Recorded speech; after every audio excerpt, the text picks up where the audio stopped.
అవునండి. కలలో ఉమ్, ప్రవేశించిన తర్వాత కలలో ఉన్న వాళ్ళనితో ఎట్లా సంభాషించినా ఏం చేసుకున్నా ఉమ్, ఇదంతా కలిపి కలలో భాగమే కదా. అవును. ఈ కలలో భాగమైన వ్యక్తి ఉన్నవారిని మనం ఓ, జ్ఞాని గురువు అనే పేరుతో సంబోధిస్తున్నాం. అవును. మరిస్తే కలలో ఉన్నవాడు లెక్కకొస్తాడు. ఉమ్, వ్యక్తిగా ఉంటే కల కనేవాడుగా ఉంటూ కలలో ఉన్నవాడుగా కూడా ఉంటాడు. అవును. కలలో ఉన్నవాడుగానే ఉండడు, కలలో ఉమ్, ఉన్నవాడుగా కూడా ఉంటాడనమాట అవును. చెప్తున్నవాడు. ఉమ్, మరిచినవాడు కల కంటున్నాననే చెప్తే ఉండదు. ఇంకా కలలో కళ కళ అనే కళలో ఈ కళని ఎప్పుడైతే మరుపులో ఉంది నిజమనిపిస్తుంది అనమాట. ఆ, నిజం కాబట్టి తన ఆవేదన తన ఇబ్బంది ఆ తనకున్నదంతా కూడా చెప్తాడు గురువు దగ్గర. అవును. ఉమ్, గురువు ఏకకాలంలో కనేవాడుగానే ఉంటూ కళలో ఉన్నవాడుగా కూడా ఉన్నాడు కాబట్టి వీటికి కళ జ్ఞప్తికి రాలేదు. అవును. జ్ఞప్తికి రాక ఎట్లా మాట్లాడుతున్నాడని ఆ జ్ఞప్తికి రావడానికి సంబంధించిన మాటలు చెప్పడం అనేది జరుగుతుంది. అవసరాన్ని అనుసరించి అది కూడా. ఉమ్, అందుగురించి కళలో అనుభవాలే లెక్కకు వచ్చేస్తాయి అనమాట. ఒకవేళ ఇతరులను ఉద్ధరించాలనుకోవడం కూడా తన ఉద్ధరణలో భాగమే. తను అవును. తెలియ క్రమమే అన్నారు కదా జీవన అవును. ధర్మ చక్రం అని. అవును. అందులో భాగంగానే జరుగుతూ ఉంటుంది. ఉమ్, తనకే తాను జరుగుతూనే ఉంటుంది. ఒక సందర్భంలో విశాఖ శ్యామ్ గారు అడిగినప్పుడు గురువు గారు చెప్పిన సమాధానం ఒకటి ఉంటుంది. ఉహు, నేను మరి ఎట్లాగా చదువుతూ ఉన్నాను అంటే, చదువుతూ ఉండండి దాని పని అది చేసుకుంటుంది అన్నారు. అవును. చదువుతూ ఉంటే దాని పని అది చేసుకోవడం అంటే మీరు చదవద్దని చెప్పలేదు గురువు గారు. మీకు అవునండి. ముఖ్యంగా ఇలా చదువుతూ ఉంటుందంటే చదువుతూ ఉండండి ఉమ్, అంతే, దాని పని అది చేసుకుంటుంది. అంతే. అంటే దాని గురించి ప్రత్యేకించి మనం చేసేది ఏమీ లేదు. దాని పని అదే చేసుకుంటుంది. మీరు భోజనం చేసే వరకు మీ పని, భోజనం చేసిన తర్వాత దాని పని అది చేసుకుంటుందా లేకపోతే మనం ఏమైనా చేస్తున్నామా? అదే చేసుకుంటుంది. మన భోజన విషయంలోనే ఎట్లా ఉంటే ఉన్న వ్యవహారం ఎక్కడ కుదురుతుంది? కాబట్టి దాని పని అదే చేసుకుంటుంది. ఉమ్, మధ్యలో మనం కూడా చేస్తున్నట్టు కనిపిస్తుంది. భోజనం మనమే చేసినట్టు ఉంది కదా. ఆ, భోజనం చేసేసిన తర్వాత కార్యం అంతా అది చేస్తుంది. అవును. భోజనం చేసేటప్పుడు మనం చేస్తున్న కార్యంగా కనిపిస్తుంది. కొంత భాగం మనం చేస్తున్నట్టు కనిపిస్తుంది అనమాట. ఎందుకు కనిపిస్తుందంటే ఆ చేసే కార్యంలో తాను కూడా ఒకడు కాబట్టి, అవును. ఉమ్, జరిగే కార్యంలో తన ఉమ్, భాగం కూడా ఉంది కాబట్టి తన భాగం దగ్గరికి వచ్చేసరికి తాను చేస్తున్నట్టు కనిపిస్తుంది. ఉమ్, ఇతరుల దగ్గర మళ్ళీ అలా ఉండదు. ఉంటది. తన దగ్గరకు వచ్చేసరికి తాను ఏదో చేస్తున్నానని అనుకుంటాడు కానీ ఉమ్, ఇతరుల దగ్గర అలా ఉండదు మళ్ళా. అవును. కాబట్టి కళలోని వారి సుఖ దుఃఖాలు రెండు కళను కనేవానిదే అయినట్టు, జగత్తులోని బంధమోక్షాలు రెండు జగత్తు కళను కనేవానిదే గాని జగత్తులో ఉన్నవాడికి సంబంధము లేదనే విషయాన్ని జ్ఞప్తికి రావడం కొరకే చాలా సందర్భాల్లో గురువు గారు ఇది ఒక కళ అని అవును. అనుకోండి సరిపోతుందని అవును. చెప్పడం అనేది జరిగింది.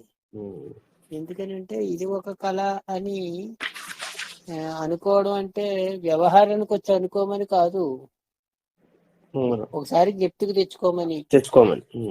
ఆ ఇది నిజం అనుకున్నాం కదా, కాదు ఇది కళని జ్ఞప్తికి తెచ్చుకోమని చెప్పడము. అవును. అనుకుంటున్నామే కానీ కళ అనుభవం లేదే ఉమ్, అని చెప్పచ్చు. ఉమ్, అనుకోవడం నిజమైతే కళ అనుభవం వస్తుంది. అవును. జ్ఞప్తికి తెచ్చుకొని ప్రయత్నం కదా అనుకోవడం అంటే. ఉమ్, ఇంకొక విషయం, నిజంగా కళలో ఉన్నవాడికి కళ అనే విషయం ఎందుకు తెలుస్తుంది? తెలియదు కదా. తెలియదు. ఉమ్, కళ అనే విషయం ఒకవేళ గురువు చెప్తున్నప్పటికీ మనకు తెలుస్తుంది అంటే ఉమ్, కళ అనే అనుభవం తనకు కూడా ఉంది అని అర్థం.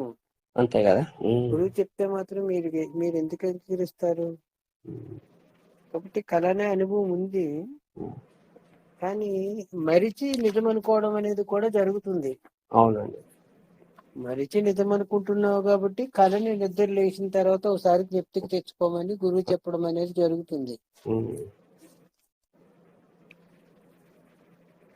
ఆ జ్ఞప్తికి తెచ్చుకునే ప్రయత్నానికి ఇది సత్సంగం అని పేరు.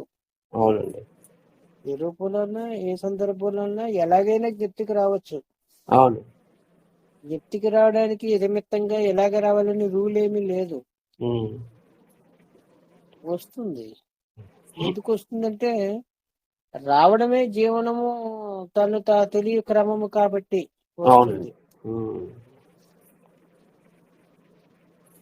ఈ జ్ఞాని గురించి ఇక్కడ కొన్ని మాటలు చెప్పారు గురువు గారు. ఉమ్. జ్ఞాని విషయం మనకు తెలియదు కదా, జ్ఞాని అవును. చెప్పాలి. అవును. కాబట్టి జ్ఞానికి వినాలనే కోరిక ఉండదు, వినబడుతుంటే వినడం జరుగుతుంది. అవును. ఇక్కడికేమి కనాలనే కోరిక ఉండదు, కనబడుతుంటే చూడడం జరుగుతుంది. ఉమ్. తలవాలనే కోరిక ఉండదు, తలనొప్పులు వస్తుంటే తలవడం జరుగుతుంది. ఉమ్. ఇది చేయాలి ఇది చేయకూడదనే ప్రత్యేక సంకల్పం ఏమి ఉండదు తనలో ఉమ్. అని ఒక విషయం మనకు చెప్పారు. ఉమ్. ఇక్కడ జ్ఞాని అంటే ఎవరని మన లెక్క. ఉమ్. జ్ఞాని అనేది ఉమ్. అందరితో పాటు మనకలా కూడా ఒక వ్యక్తిగా ఉండి వ్యవహరిస్తున్నారు అని వ్యవహారానికి వచ్చి చెప్పుకుంటే వారు వ్యక్తి లెక్కకు వస్తారు, కానీ జ్ఞాని అనే మాట ఎట్లా పొసుకుతుంది వారికి? పుస్తకాలు. జ్ఞాని అనేది ఉమ్. ఏది జ్ఞానమై ఉన్నదో ఆ జ్ఞానంగా తానుండి తలచే చూడబడేదాన్ని చూడబడేదిగా గుర్తించి ఉంటుంటారు. తలపుకి వస్తే తలుచుతారు, ఏదైనా దృశ్యానికి వస్తే చూస్తారు. ఉమ్. అత్యంత సహజంగా ఉండడం జరుగుతుంది అనమాట అక్కడ. అవును. ప్రత్యేకించి ఏమీ ఉండదు, ఉమ్. ఆకలిస్తే అన్నం తిన్నట్టుగా. ఉమ్. అలా చేయాలి ఇలా చేయాలి అది చేయాలి ఇది చేయాలి అట్లాంటి తలపులు తలవాలనే కోరుకుంటది అన్నారు కదా. అవునండి. ఓ సందర్భంలో చెప్పారు గురువు గారు, తాతగారి శరీరం విడిచిపెట్టేసిన తర్వాత మళ్ళా అది చదవాలి ఇది చదవాలి అది చూడాలి ఇది చూడాలి ఉమ్. ఎక్కదమ్ముగా పోయే చెప్పారు. అవును. అట్లా పోతుంది అనమాట. ఉమ్. ఇట్లా చేయాలి అక్కడికి వెళ్ళాలి ఇక్కడికి వెళ్ళాలి అది చూడాలి ఇది చూడాలి, ఉమ్. అది అనుభవించాలి ఇది అనుభవించాలి, ఉమ్. ఇదంతా పోతుంది. అవును.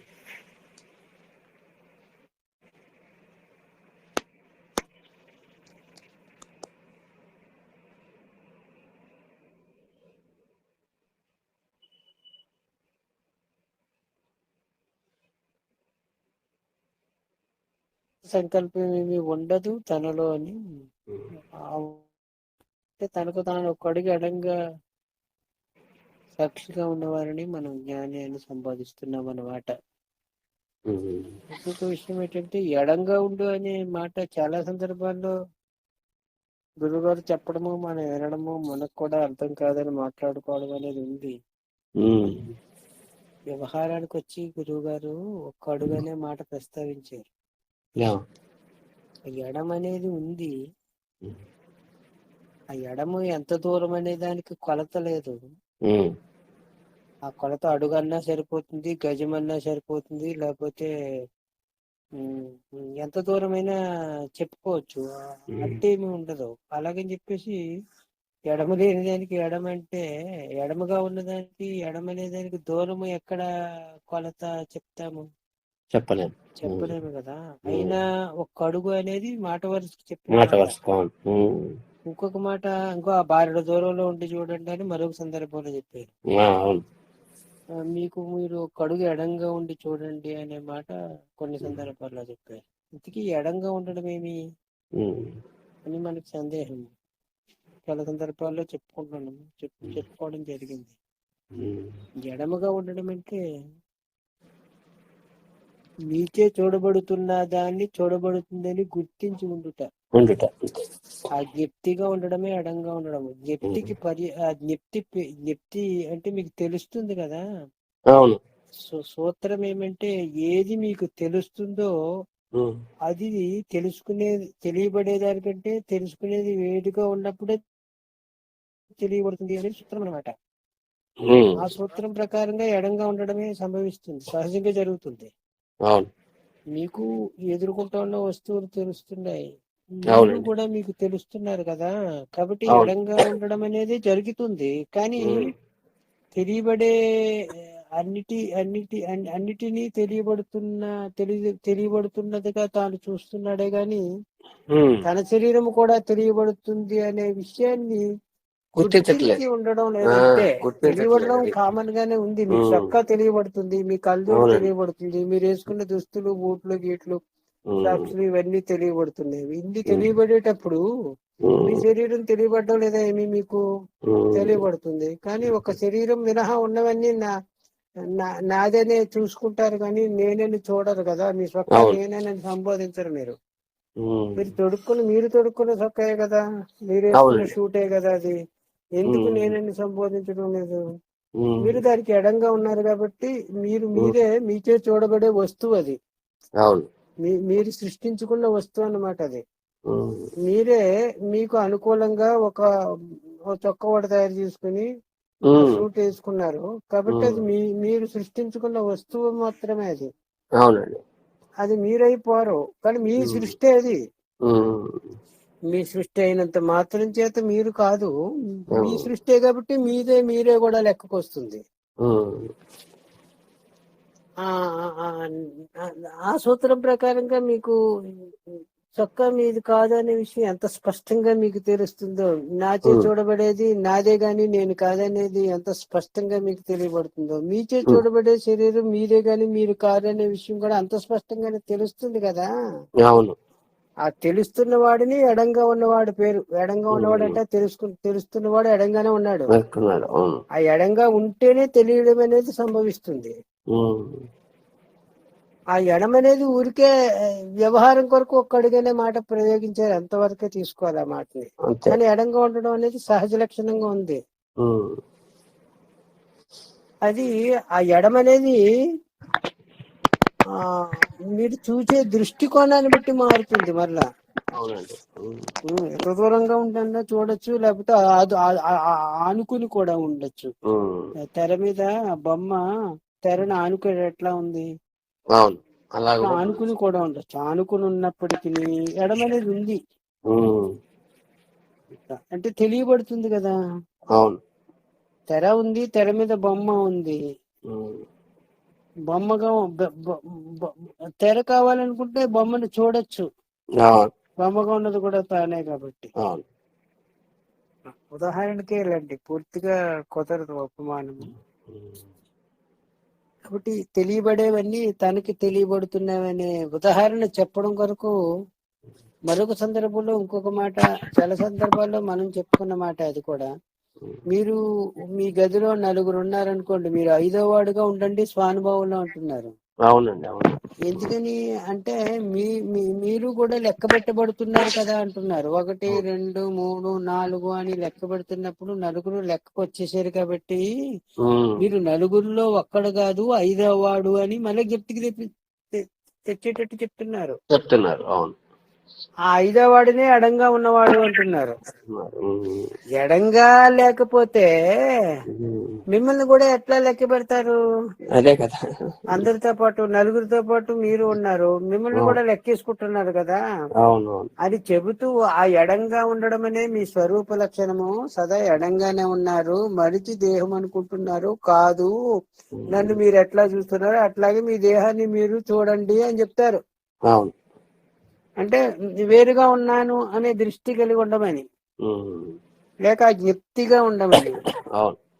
ఆ జ్ఞప్తి సహజ లక్షణంగా మారుకుంటే అదే సిద్ధి. అంటే జ్ఞప్తేమో ఉంటుంది, అది మరిచి దేహము మాత్రమే తాను అనుకుంటున్నాడు కాబట్టి మరిచి ఆ సందర్భంలో మరిపోయిన మాట ప్రయోగించవలసి వస్తుంది. అది కూడా నిజంగా మరుపు అనేది లేకపోయినప్పటికీ తత్కాలంలో దేహం మాత్రమే తాను అనుకుంటున్నాడు కాబట్టి అప్పుడు కొన్ని మాటలు చెప్పుకోవాల్సి వచ్చింది.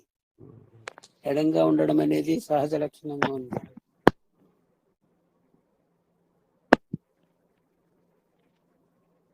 ఆ ఎడంగా ఉన్నాను అనే జ్ఞప్తి మీకున్నప్పుడు అన్నిటితో పాటు దీన్ని చూస్తారనమాట అండి. అవునండి.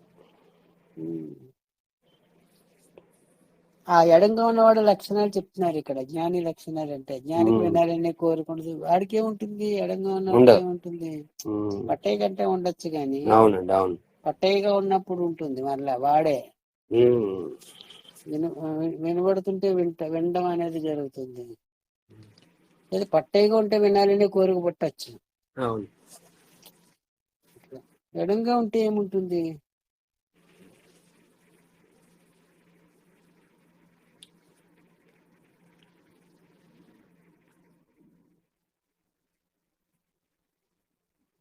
అది అత్యంత సహజంగా యథాలాపంగా జరుగుతూ ఉంటుంది అనమాట. అవునండి.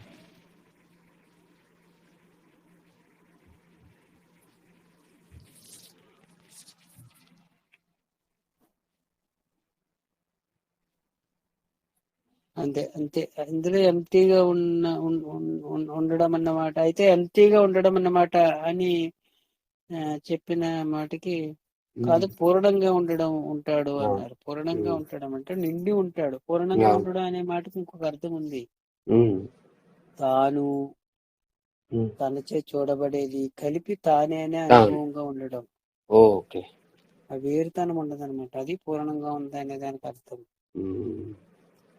ఇప్పుడు వేరు చేసి ఎందుకు చూపిస్తున్నారంటే మీ పూర్ణత్వాన్ని మీరు పూర్ణంగా గుర్తించడం కొరకు ముందు ఏరు చేసి చూడాలి. తర్వాత పూర్ణంగా ఉన్నప్పుడు మీచే చూడబడేది మీరే అనేది అనుభవంగా మారుకుంటుంది. అంటే మీ కళలో ఉన్నటువంటి వస్తువులన్నీ కూడా మీరు సృష్టించుకున్నది మీ సృష్టిలో భాగమే కదా. వాళ్ళంతా ఎలా వచ్చారో కళలో మనుషులు మళ్ళీ యథాతథంగా మాట్లాడుతున్నారు. ఇక్కడ అనుభవిస్తున్నట్టే అక్కడ అనుభవిస్తున్నారు, ఇక్కడ మాట్లాడుతున్నట్టే అక్కడ మాట్లాడుతున్నారు. ఇంత ఇంత పోర్షుగా ఎలా మాట్లాడగలుగుతున్నారు? అచ్చంగా ఉండే కదా. మా ఇంట్లో తాను పడుకుంటే మా మా అర్థంగి అవి పడుకుంటే పాము వచ్చిందట కళ్ళలోకి. పాము వచ్చి ఇలాగా చూసి తిరిగాడి ఏదో ఓసారి ఆస్వాదించి వెళ్ళిపోయింది అంటారు. ఇట్లా పడగిప్పి ఇలాగా ఓసారి చూసి వెళ్ళిపోయింది అని చెప్పేసి. అంటే ఆ చెప్పే విధానం ఎట్లా కనిపిస్తుంది అంటే మనకి నిజంగా పాము వచ్చిందా అన్నట్టు కనిపిస్తుంది. నిజంగా చూడకపోతే అలా మాట్లాడలేరు కదా. మామూలుగా ఏదో బొమ్మలాగా కనిపిస్తే అదేదో బొమ్మ కనిపించింది రండి అనే చెప్తారు కానీ పాములు చూస్తే లక్షణం ఉంటుందో ఆ లక్షణంతో చెప్పడం జరిగిందంటే నిజంగా పాములాగే కనిపించింది. అందులో సందేహం లేదు కదా. ఏంటండి ఆ చెప్పే విధానంలో కూడా కనిపిస్తుంది మనకి ఆ మాట. ఓహో నిజంగా కనిపించింది అని. బొమ్మగా కనిపిస్తే అంత చెప్పుకునే పని ఏముంటుంది. కాబట్టి నిజంగానే కనిపిస్తుంది. కళలో నిజమయ్యడం సత్యం అయితే మేలుకుల్లా ఉన్నది కూడా నిజమనిపించడంలో తప్పేముంది. అంత కరెక్ట్ గా ఉందన్నమాట. ఆ కళలో అప్పుడు అక్కడ అంత సత్యంగా ఎంత గొప్పగా ఉందో ఇప్పుడు ఇక్కడైనా ఈలలో కూడా అంత సత్యంగా అంత గొప్పగా ఉంది. మీరు ఎట్లా కళ అనేది అనుభవానికి రావడం లేదంటే అదే సూత్రం. గురువు గారు చెప్పిన మళ్ళా నీకు నువ్వు ఒక్కడికి ఎడంగా ఉండే సూత్రాన్ని అవలంబించాలి. వేరే మార్గమే లేదు. లేదు ఎడంగా ఉండే మాట నాకు అర్థం కావడం లేదంటే ఇది ఒక కళని ఒకసారి నేను జ్ఞప్తికి తెచ్చుకో. అంతే. ఒకసారి అనుకో అంటే జ్ఞప్తికి తెచ్చుకోమని. అసలు అదే ఇది నిజమనుకోవడం డోపు, కళగా ఉండడం అది నిజము. ఇది రివర్స్ అయింది కాబట్టి ఒకసారి జ్ఞప్తికి తెచ్చుకోమని చెప్పారనమాట. అలా కొనసాగిందండి ఇక్కడ.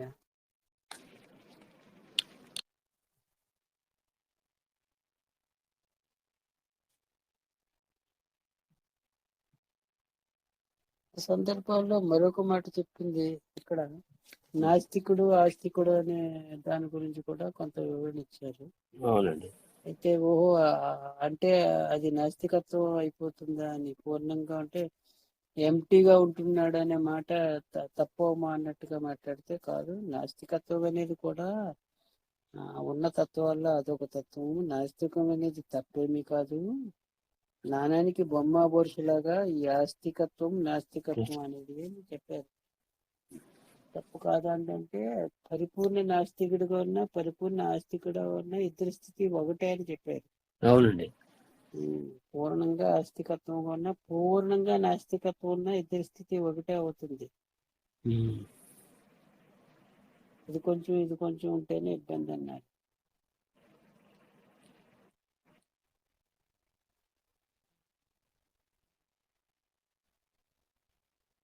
నాస్తికుడు అంటే దేవుడు లేడంటాడు కానీ తనను తాను లేడంట కదా. అవును. తాను ఉన్నానని తన అస్తిత్వం లో వాయిస్ వస్తుంది. లో వాయిస్ కాబట్టి దేవుడు లేడు అని చెప్తే ప్రత్యేకంగా ఏదో దేవతను ఆపాదిస్తున్నారు. కాదు కాదు, ఉమ్, ఉమ్, ఎదుర్కొంటా ఉన్నదాన్నే మీరు చూడండి అని కదా చెప్తున్నారు. ఉమ్, అది నాస్తికుడు పూర్ణంగా ఉంటే అక్కడ ఆస్తికుడు రెక్కగా వస్తాడని చెప్పారు. అది కొంచెం ఇది కొంచెం ఉంటే సరికాదన్నమాట. లేదు, అలా కాకుండా నాస్తికుడిగా ఉన్నవారు కూడా వాదిస్తున్నారు అంటే వాడికి ఏదో మూల కొంత దేవుడు ఉన్నాడని అనుమానం ఉంది అని చెప్తున్నారు. ఉమ్, ఉంటేనే వాదించవలసిన అవసరం అవకాశం ఏర్పడుతుంది. కానీ ఉమ్. నిజంగా దేవుడు లేడు అని వాడికి ఇది ఉంటే వాదించవలసిన అవసరం ఏముంటుంది? అవునండి. దేవుడి గురించి ఉమ్, వాదించడు అనమాట. ఉమ్, అలా ఆస్తికుడు కూడా వాడితో వీడు వాదిస్తున్నట్టు వీడికి కూడా అనుమానం అనమాట, ఉన్నాడో ఉమ్, లేడో అని. అవును. కరడు లేనివాడు కరడో లేడో అన్నట్టుగా ఉమ్, అనుమానం ఉన్నప్పుడే వాదించవలసిన అవసరం ఏర్పడుతుంది. అవును. అనుమానం లేకపోతే సరే మీరు ఎట్లా అయితే అట్లా. ఉమ్, ఒక సందర్భంలో ఎవరో నాస్తికుడు గురువు గారి దగ్గరికి గురువు గారి శిష్యుల్లో ఒకరితో మాట్లాడుతుంటే, నువ్వు నా దగ్గర చెప్పడం కాదు కబుర్లు, మా గురువు గారితో చెప్పు అని చెప్పేసి గురువు గారి దగ్గరికి రమ్మని చెప్తే ఆ, వచ్చి గురువు గారితో ఇట్లాగా తమరు నాతో రేపు వస్తున్నాడండి మీతో వాదించడానికట నాస్తికుడు. ఉమ్, ఉమ్, నాతో కాదు మీతో వాదించమన్నాను, రేపు వస్తున్నాడు అన్నాడు. ఆ రోజు వచ్చాడు ఉహు, గురువు గారి దర్శనానికి. మరుసటి రోజు వచ్చాడు. ఉమ్, ఇవాళ శిష్యుడు తీసుకొచ్చాడు అనమాట నాస్తికుడు గురువు గారితో వాదించడానికి, మన ఓకే. గురువు గారితో. ఉమ్, సరే గురువు గారు కూర్చున్నారు, ఆయన కూర్చున్నాడు. ఉమ్, ఈయన మొట్టమొదట ప్రశ్న ఏమంటే, నేను దేవుడు లేడంటున్నాను మీరేమంటారు అని అన్నాడట ఈ నాస్తికుడు. గురువు గారు ఏమన్నారంటే, నేనేమంటాను నువ్వేమంటే నీ మాటలు నేను కూడా ఏకీపిస్తున్నాను అన్నారట. హలో, బాగుందండి. ఇంక నీ స్వామి కొద్దిగా మాటను గట్టిగా చెప్పండి స్వామి, నీ మాటను వాయిస్ నేను లో వస్తాను. ఏకీపిస్తున్నాను అంటే ఇంకా మాట్లాడడానికి అవకాశం ఎక్కడుంది ఆయనకి? లేదు కదా. ఇంకా వాదన జరగలేదనమాట. బయటకు వచ్చిన తర్వాత ఆయన అంటాడట, తప్పించి గురువు గారు అంటారు, ఆయనకి ఇంత నాస్తికుడు ఏంటంటే చిన్న బొట్టు పెట్టుకున్నట్టు సన్నగా నిలువుగా ఉందటండి. ఉమ్, దేవుడు లేడని అంటుంటే ఓ పక్క నుంచి బొట్టు పెట్టుకున్నాడు, దేవుడు లేడని వాదిస్తుంటే నేనేమంటాను, నా దేవుడు వచ్చి ఎదుర్కొంటూ ఉంటే దేవుడు లేదని వాదిస్తుంటే నేనేమంటాను, నీ మాటని నేను ఏకీపిస్తానని గురువు గారు లెక్క. Very good. ఓకే. ఈయనేమో ఇదేంట్రా మనం ఏదో మాట్లాడదామని మనం వస్తే ఈయనేమో మొదట్లోనే బ్రేక్ వేసారని ఈయన సైలెంట్ అయిపోయాడు, మాటలు సాగలేదు. సాగలేదు, అంతే కదా. సరి కదా, ఓ పావుగంట కూర్చుని నమస్కారం పెట్టి బయటకు వచ్చేసిన తర్వాత భలే బాబు నేనేదో మాట్లాడదామంటే మీ గురువు గారు భలే తీసుకొచ్చావని చెప్పేసి చెప్పారట గురుగారి శిష్యుడితోటి. మళ్ళీ గురుగారి దగ్గర తీసుకొచ్చే బాబు వారేదన్నా మాట్లాడితే నేను మాట్లాడతాను నేను అనుకుంటే నా మాట నా ఏకీపిస్తారంటే నేనేం మాట్లాడలేను, అలా బ్రేక్ అయిపోతుంది అనమాట అండి. నిజంగా ఆస్తికుడైతే తన దగ్గరకు వచ్చినటువంటి నాస్తికుడు కూడా మాట్లాడడానికి అవకాశం లేని మాట ఒకటి ఉంటుంది, అది మాట్లాడతారు అంతే. ఇంకేం మాట్లాడతారు అప్పుడు? అలా అయిపోతుంది అనమాట.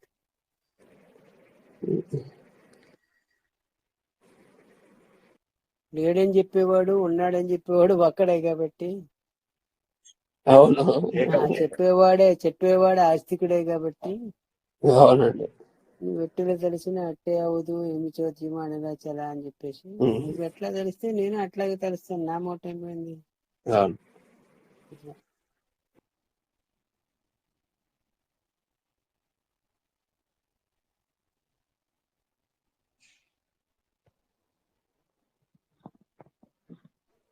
ఇప్పుడు కూడా మనం మాట్లాడుతున్నామని అనుకుంటున్నాం, మాట అక్కడి నుంచే వస్తుంది. దానికే మాట్లాడే శక్తి లేకపోతే నీకెక్కడి నుంచి వస్తుంది? కాబట్టి మనం ఏమనుకుంటున్నాం అంటే మనం మాట్లాడుతున్నాం అని అనుకుంటున్నాం, కాదు మాట అక్కడి నుంచే వస్తుంది.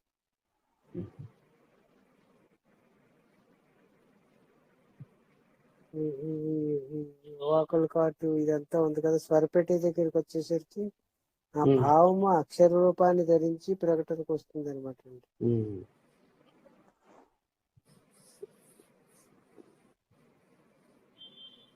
లోపల అలాగే సార్ మీతో మాట్లాడడం వీలు పడకపోయినా లోపల భావం ఉంటుంది కదా, అవును. ఆ భావాన్ని పదాల రూపంలో ప్రకటించినప్పుడు మాట అయింది. పదాల రూపంలో ప్రకటించలేనంత మాత్రం చేత భావం లేకుండా లేదు కదా, ఉంది కదా లోపల. ఉంది. ఉమ్, ఆ భావానికి స్వరపేటికతో పని ఏముంది? ఉమ్,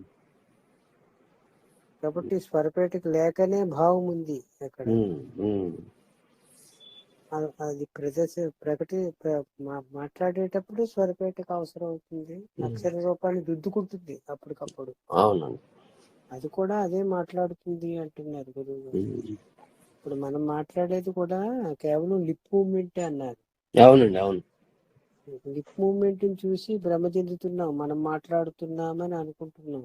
ఉమ్, మాట్లాడడం మనమే అయితే శ్వాస కూడా మనమే పీల్చాలి ఉమ్. కదా, అవును.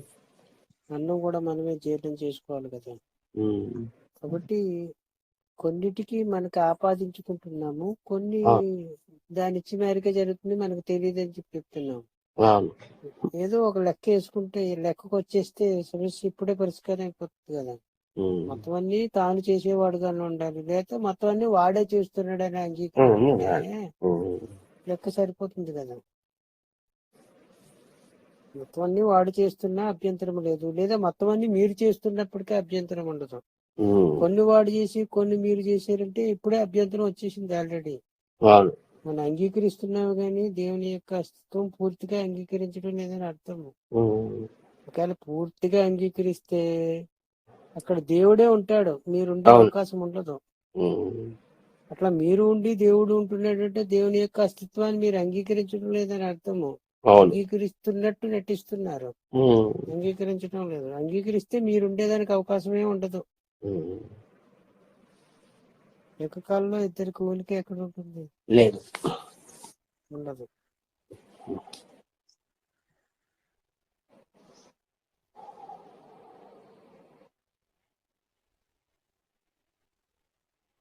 వాడికి మీలా ఉండే శక్తి లేదా ఏమి? ఉమ్, మీకు వాడికిలా ఉండే శక్తి లేకపోవచ్చు కానీ వాడికి మీలా ఉండే శక్తి లేదా? ఓ సందర్భంలో చెప్తారు గురువుగారు, అవును. ఉమ్, పట్టయ్యకి దేవుడిలాగా ఉండే శక్తి లేదు కానీ దేవుడికి పట్టయ్యలాగా ఉండే శక్తి లేదా అని అవును ప్రశ్నించారు. అంటారు. అవును. కాబట్టి వాడే అన్ని రూపాలుగా ఉన్నాడు కాబట్టి మీలా కూడా వాడే ఉన్నాడు అని మీరు గుర్తిస్తే ఇంకా మీకు ఉనికి ఎక్కడ ఉంది? మీరు సైలెంట్ అయిపోవడమే కదా. అవును. ఆ సైలెంట్ అయిపోవడమే మిథ్యా నేను పడిపోవడం, అహంకారం పడిపోవడం అని చెప్పి చెప్తారు. ఉమ్, వాకల్ కార్డు పనిచేయడం లేదంటున్నారు కదా, వాకల్ కార్డు పనిచేయడమే కాదు, నిజంగా పనిచేయదు. మాట మీది కాదనమాట అండి, వాడితే అవును. అయిపోతుంది. ఉమ్,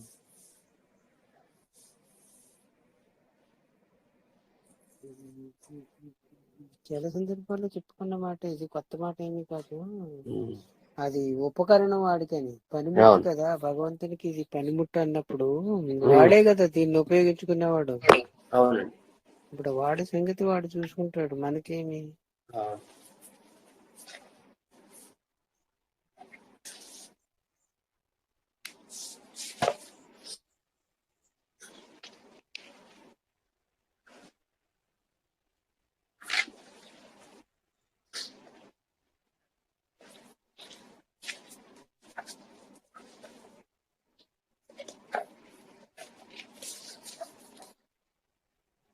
అవును సార్, ఇది మీతో కూడా గురువు గారు చెప్పండి. Hi hi.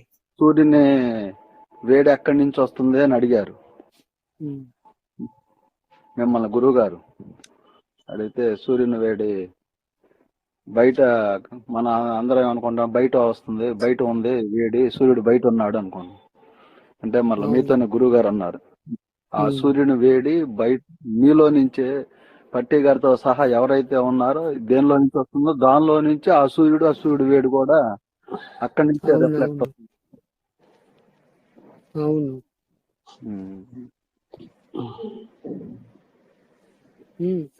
ఇప్పుడు అంత స్పష్టంగా చెబుతున్నప్పటికీ ఎందుకు మన అనుభవానికి అందడం లేదంటే మనం దృశ్యంలో భాగంగా ఉండి దాన్ని అర్థం చేసుకోవడానికి ప్రయత్నిస్తున్నాం కాబట్టి రాదు. అవును. అర్థమయ్యే విషయం కాదు అవును. కదా. దృశ్యంలో భాగంగా ఉన్నవాడికి నువ్వు దృశ్యమే, అది దృశ్యమే, దాని దాని లక్షణాలు దానివి, నీ లక్షణాలు నీవి, దాని లక్షణాలు ఎండ, వేడిమి, కాంతి, నీ లక్షణాలు నీకున్నాయి కదా. కాబట్టి దాని నుండే వస్తుంది అని అనిపిస్తుంది మనకి. కానీ వీటికన్నిటికీ ఆధారమైనటువంటి తత్వం ఒకటి ఉంది. ఉమ్. వీటన్నిటికీ తెరపడాలంటే ఒకే ఒక సూత్రము, నీచే చూడబడే దృశ్యం నీచే చూడబడుతుందనే ఒక జ్ఞప్తి ఉంటే చాలు. ఉమ్. ఒక్కటే 100 సూత్రాలు మనకు అవసరం లేదు. ఇప్పటి వరకు గురువు గారు చెప్పిన వేలకు వేలు ఉంటాయి కదా, అవన్నీ అవును. అవసరం లేదు. ఉమ్. నువ్వు చూచేవాడువు నీచే చూడబడుతుంది అనే జ్ఞప్తి ఉంటే ఉమ్. ఆ చూచేవాడి యొక్క సత్తాయే చూడబడేది అంతా కలిపి. అవును. అదే సూర్య చంద్ర గ్రహ నక్షత్రాలు అందరూ కూడా ఆ లెక్కకు వచ్చేస్తాయి అన్నమాట. ఉమ్. సాంబశివరావు గారు, చూచేవాడు వ్యక్తి కాదు కదా. అవును. ఆ వ్యక్తికి ఎడంగా ఎవరుంటే చూడబడేది ఏర్పడిందో ఆ చూచేవాడి యొక్క లెక్కకి కదా వస్తుంది. అప్పుడు గురువు గారు అవును. చెప్పినట్టు ఇప్పుడు అవును. సూర్యుడు, సూర్య కాంతి, ఎండ, ఇదంతా దానికి సంబంధించిన తీక్షణత, ఇదంతా చూచేవాడికి సంబంధించింది. ఇక్కడ కనిపించదు, మరి అక్కడ కనిపిస్తుంది. అవును. వీడి దగ్గర ఆ లక్షణాలు కనపడటం లేదు కదా, ఎత్తుక్కుంటాడు అనమాట. దృశ్యలో ఆ, భాగాలోకి వచ్చి ఎత్తుక్కుంటే అవును. ఎక్కడ కనిపిస్తుంది, కనిపించదు. అవును.